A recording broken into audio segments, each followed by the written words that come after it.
Welcome to the table, friends. We are sitting here at Rotano and we have a special guest with us. This is Melanie from Happy Creek Cheeses, and we're going to talk about some of the products that she has that she offers from her farm. Today, not only do we have Melanie, but we also have the owner of Rotano, which is Shelly Cook, and then my beautiful friend Jessica Hollifield as well. That's part of this, and my name is Kaylee Richardson, and you might know me from the Honeystead, but we're all here for the Rooted Table, and this is something that I feel like I'm gonna have Shelly kind of share because this is a passion that she has. And would you like to kind of? Yeah, so welcome everybody to the table. I think that when I started this, it was more about the farmers than it was Rotano.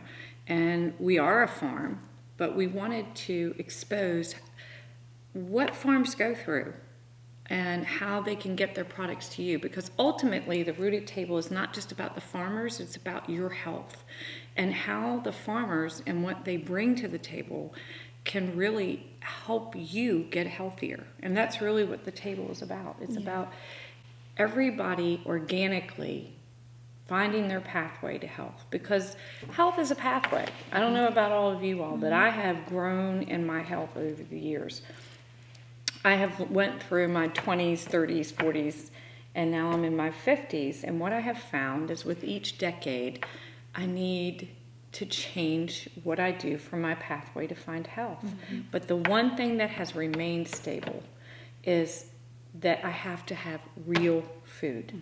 And that was what started the Rooted Table. Last year we had a drought that was really pronounced, and a lot of our farmers truly are suffering still because lines of credit weren't paid back. We had less produce than we've ever had.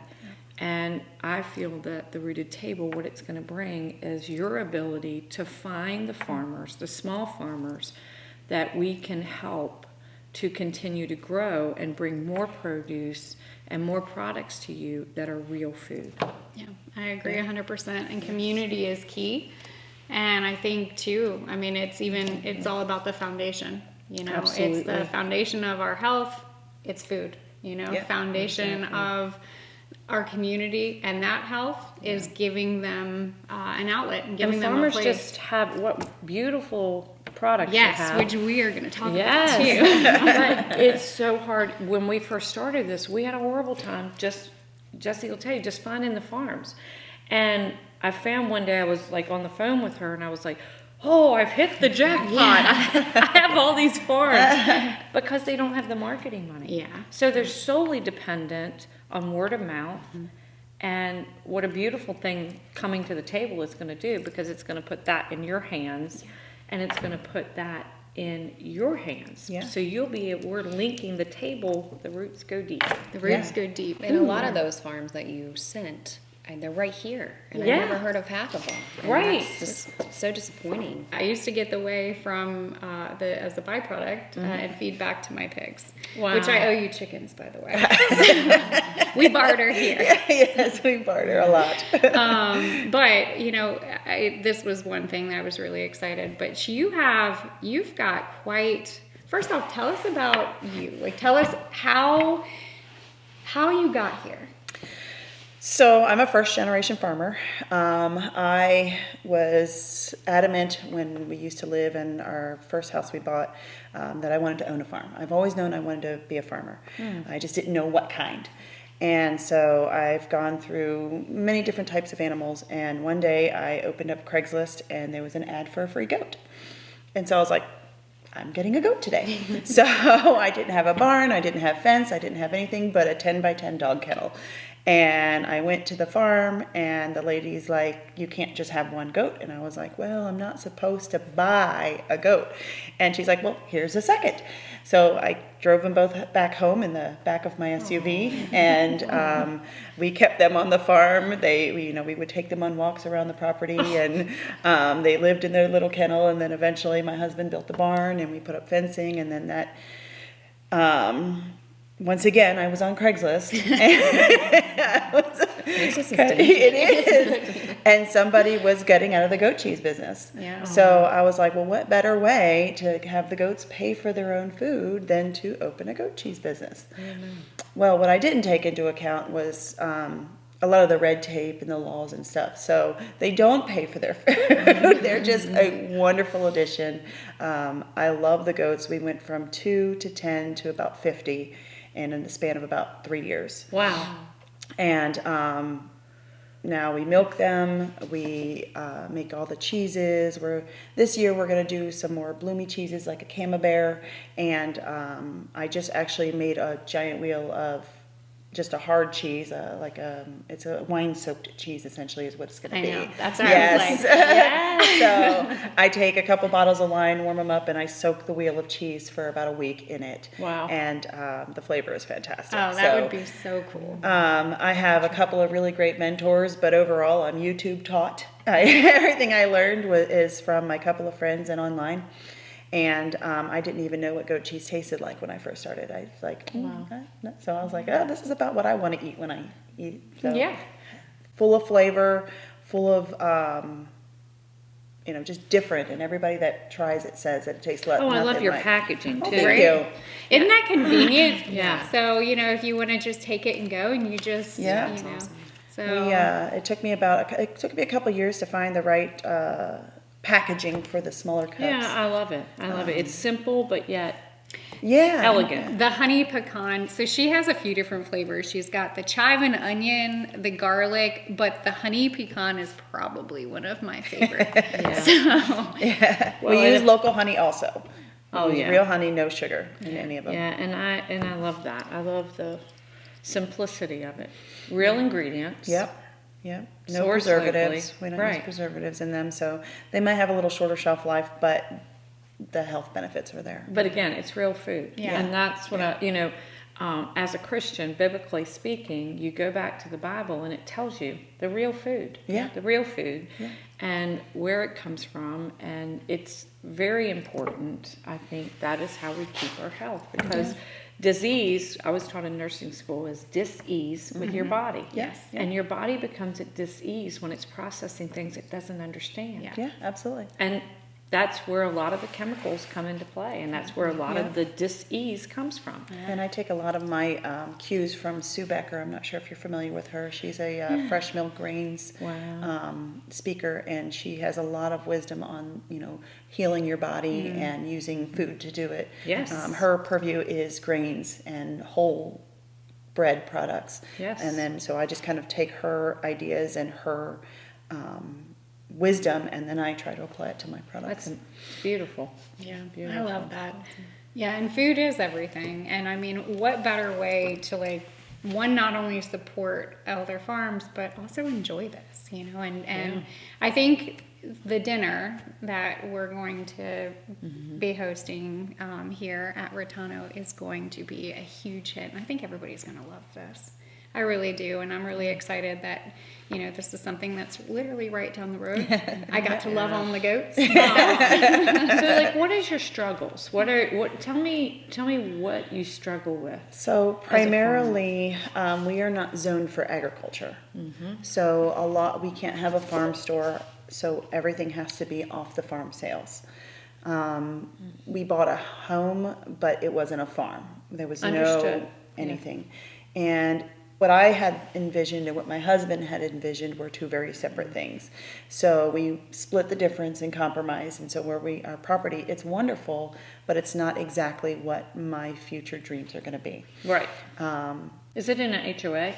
It is not. Oh, good. No. Yeah. That was my one stipulation. Well, I had two stipulations, but that was the biggest. So, do you have trouble marketing? No, most of mine is word of mouth. You've grown organically. Yes. Okay. Yeah. Okay. So, do you have these in stores now? So I think I used to be in more stores, but Dusty's Country Store on Main Street, Richard's Fruit Market.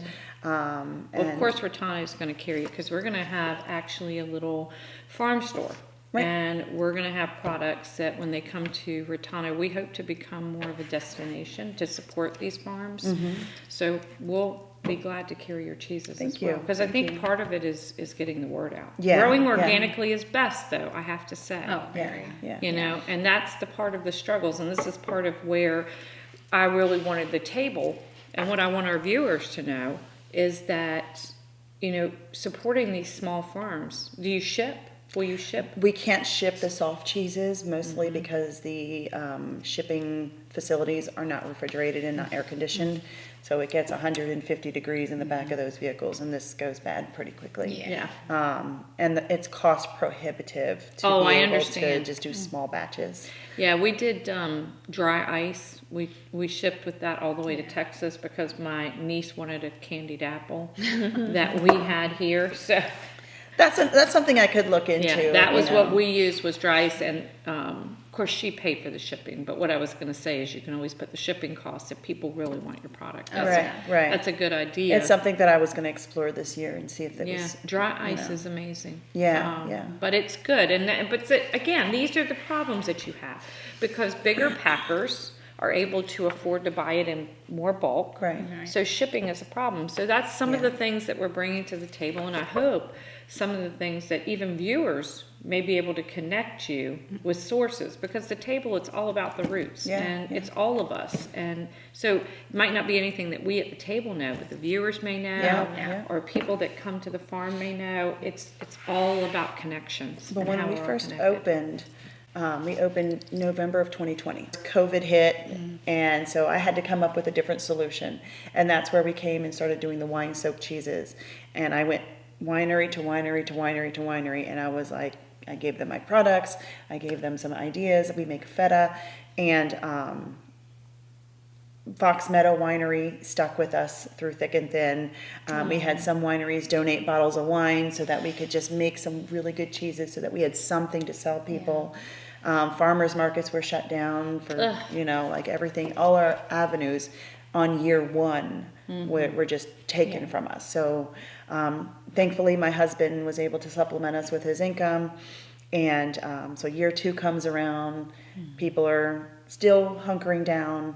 Year three, it starts to open up. People are Yeah. ready to get out, you know, Yeah, like right. everybody's ready to spend money and be out there. And then now we are hit with a recession, and now it's this and that.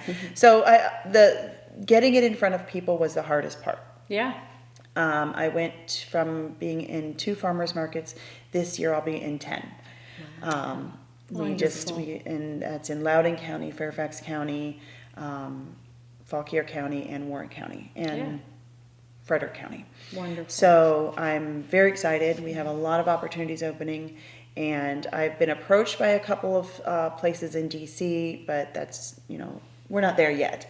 And my dream is to do something similar, is to have a destination where people can come out and experience the cheese, experience the goats, and have some things to see and do and learn.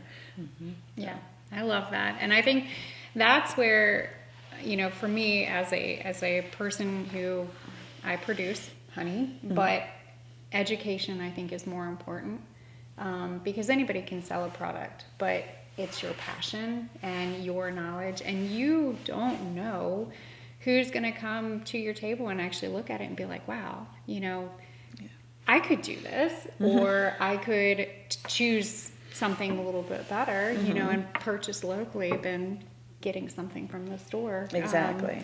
But I'm a huge fan of just planting seeds and just making the connection. And yeah, having a destination, sharing the goats, sharing your passion, that builds a better, stronger Yeah, foundation. yeah. So especially for a business, you know, especially because you're doing a lot of work. Yeah. And, you know, you've grown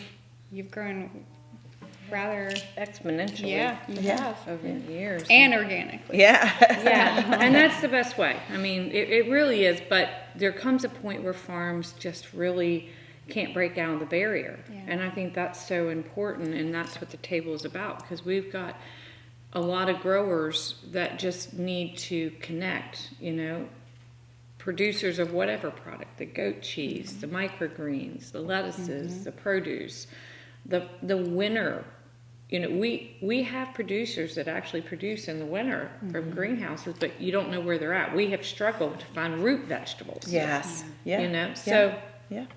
I'm sure there is a lot of places, just like me, I didn't know you existed. Yeah. So, you know, we're going to talk to you. Ratana's going to talk to you about getting some cheeses, and there'll be other people that watch this video Yeah. that are also going to connect with you about getting your products. And what a blessing this table is, because it's